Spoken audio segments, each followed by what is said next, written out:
Radio city podcast glamour pod RJ Akanksha सोबत. Welcome to glamour pod. Akanksha सोबत सध्या तुम्ही आहात. आजचा आपला एपिसोड 11वा आणि या एपिसोडमध्ये खूप बेसिक पण खूप महत्त्वाची अशी एक गोष्ट आज आपण डिस्कस करणार आहोत, ती म्हणजे स्टे हायड्रेटेड. आता हा शब्द, हा हॅशटॅग हे तुम्ही इतक्या ठिकाणी पाहिलं असेल, वाचलं असेल, ऐकलं असेल, पण ते करायचं कसं, ते कसं घडवून आणायचं हे सगळ्यात अवघड आहे, नाही का? पाणी कसं प्यायचं, दिवसभरात आपल्या पाण्याची रिक्वायरमेंट किती जास्त आहे, हे सगळे प्रश्न जे आहेत ना, याची उत्तरं आज तुम्हाला इकडे मिळणार आहेत. त्यामुळे शेवटपर्यंत ऐकत राहा.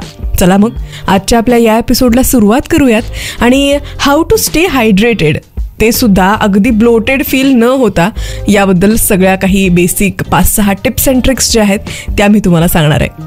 आता कसं आहे ना, एवढे दिवस उन्हाळा होता, गरमी होती, आपोआप पाणी प्यायला जायचं. पण आता पावसाळा सुरू झालाय आणि या पावसाळ्यात पाण्याकडे तर आपण सगळ्यात आधी दुर्लक्ष करतो. जेवणाच्या आधी, जेवणाच्या नंतर, जे काही तिखट लागल्यानंतर किंवा उचकी लागल्यानंतर एवढं काय ते पाणी पिलं जातं. त्यापेक्षा जास्त जेवढं आपल्याला डे टू डे बेसिसवरती गरज आहे पाण्याची, तेवढं पाणी आपण पितच नाही. मग यासाठी सगळ्यात पहिली ट्रिक काय माहितीये? सगळ्यात आधी तर माहिती पाहिजे की आपण किती पाणी प्यायला पाहिजे.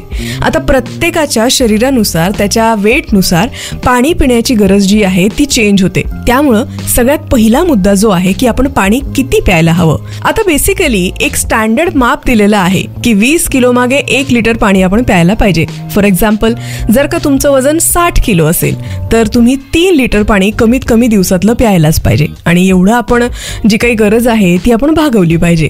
पण कसं आहे ना, जसं काही ऋतू चेंज होतात, पावसाळा, हिवाळा, उन्हाळा येतो, त्यानुसार आपल्या शरीराची पाण्याची गरज किंवा आपल्याला लागणारी तहान सुद्धा बदलते.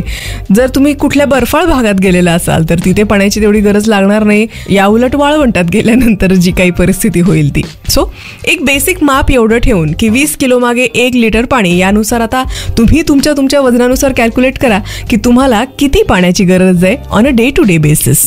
दुसरा मुद्दा असा की खूप जणांना असं वाटतं मला पाणी पिणं लक्षातच राहत नाही, त्यासाठी मी काय करायला हवं. इतक्या जास्त मॉडर्न जमान्यामध्ये आपण राहतो.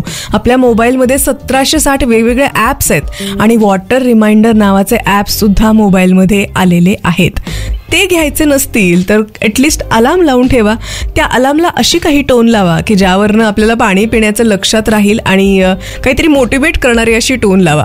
पाणी पिल्यामुळे आपले केस, आपली स्किन जी आहे ती छान राहते आणि वजन कमी व्हायला सुद्धा मदत होते. हॅशटॅग हे ऐकलं असेल आपण, नाही का? सो असं काहीतरी मोटिवेशन स्वतःमध्ये ठेवायचं आणि डे टू डे बेसिसवरती आपली जी पाण्याची गरज आहे ती आपण पूर्ण करू शकतो. हां, आणखीन एक गोष्ट, आपल्याला गोष्टी जेव्हा आपण अट्रॅक्टिव्ह बनवतो ना, तेव्हा आपल्याला त्या गोष्टी कराव्याशा वाटतात. जसं आपण एक्सरसाइजला जाताना आधी छान आवडीचे शूज घेतो, आवडीची आपली योगा मॅट घेतो, तशा पद्धतीचे आवडीचे आपण कपडे घेतो. तसंच पाण्याच्या बाबतीत सुद्धा अशी एखादी छान मस्त दिसणारी वगैरे अशी जर का बॉटल तुम्ही घेतली, ऑफकोर्स प्लास्टिकची बॉटल नाही, पण काचेची एखादी बॉटल घ्या किंवा स्टीलची एखादी बॉटल घ्या ज्याच्यावरती छान छान मेसेजेस लिहिलेले असतात, त्याला छान कलर केलेलं असतं. आजकाल तांब्याच्या ज्या काही बॉटल्स आहेत त्या सुद्धा मार्केटमध्ये अवेलेबल झालेल्या आहेत, अगदी चांगल्या चांगल्या ब्रँड्सच्या, कलर केलेल्या, डिझाईन केलेल्या. असं काहीतरी त्याला जर का अट्रॅक्टिव्ह आपल्याला करता आलं तर ती बॉटल आपल्याला हवीशी वाटेल. आणि हो, प्रत्येक वेळी बॉटल भरण्याचा कंटाळा आला किंवा बॉटल आपण ह्या रूममध्ये ठेवली आणि त्या रूममध्ये जाण्याचा कंटाळा आला म्हणून सुद्धा पाणी प्यायचं राहतं. असं करा, जर का तुम्ही वर्क फ्रॉम होम करत असाल किंवा जिथे जिथे तुम्ही दिवसभरात वावरत असाल त्या प्रत्येक ठिकाणी एक पाण्याची बॉटल ठेवायची. म्हणजे कसं आहे, आपण कुठल्याही बॉटलमधनं पाणी सिप केलं तरी सुद्धा आपल्या दिवसभरातला पाण्याचा कोटा जो आहे तो पूर्ण होणारच आहे.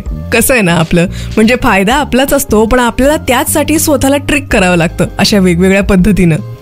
उभ्याने पाणी प्यायचं का, जेवताना पाणी प्यायचं का, जेवण झाल्यावर पाणी प्यायचं का, वगैरे वगैरे वगैरे, या सगळ्या गोष्टी, हा सगळा विचार जो आहे तो बाजूला ठेवा.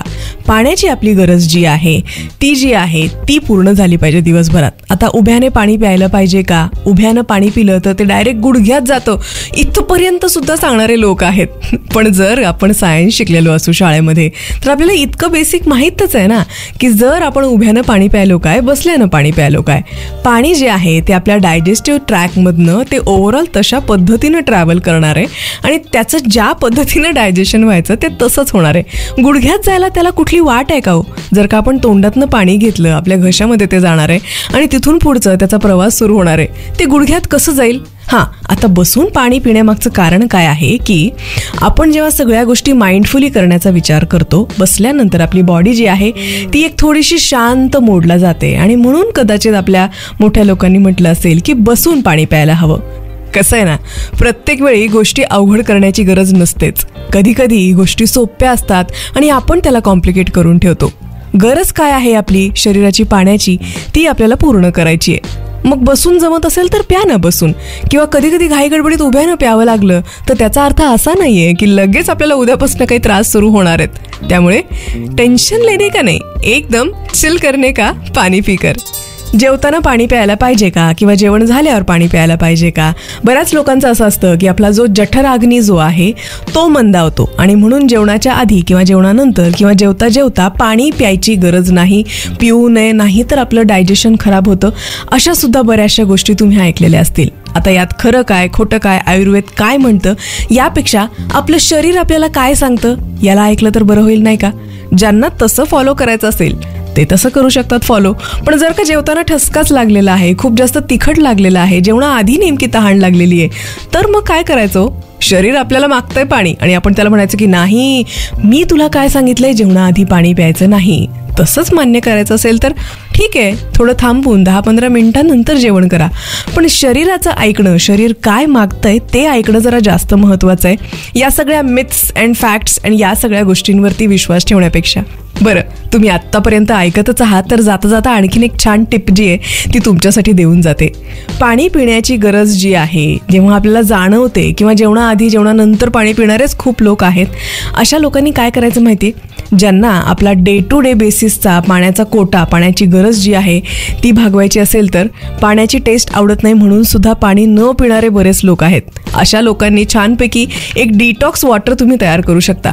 1 बॉटल पाणी घ्या, त्याच्यामध्ये छान लिंबाच्या फोडी टाका, पुदिन्याची पानं टाका. जर का काही सीझनल फ्रुट्स असतील, जसं आता या उन्हाळ्यामध्ये छानपैकी टरबूज होते, खरबूज होते, काकडीचे काही तुकडे असतील, अशा सगळ्या गोष्टी तुम्ही त्याच्यामध्ये टाकू शकता. काही लोक त्याच्यामध्ये दालचिनीचा तुकडा सुद्धा टाकतात, त्याला छान फ्लेवर येतो पाण्याला आणि आपण तशा पद्धतीनं पाणी पिऊ शकतो. तेच तसंच पाणी सारखं पिऊन कंटाळा येत असेल तर.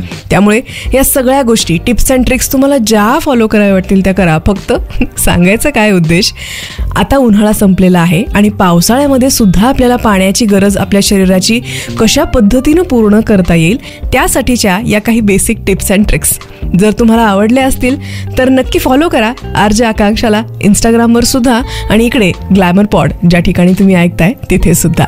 पुढच्या भागात भेटूयात, तोपर्यंत ऐकत रहा glamour pod with RJ Akanksha.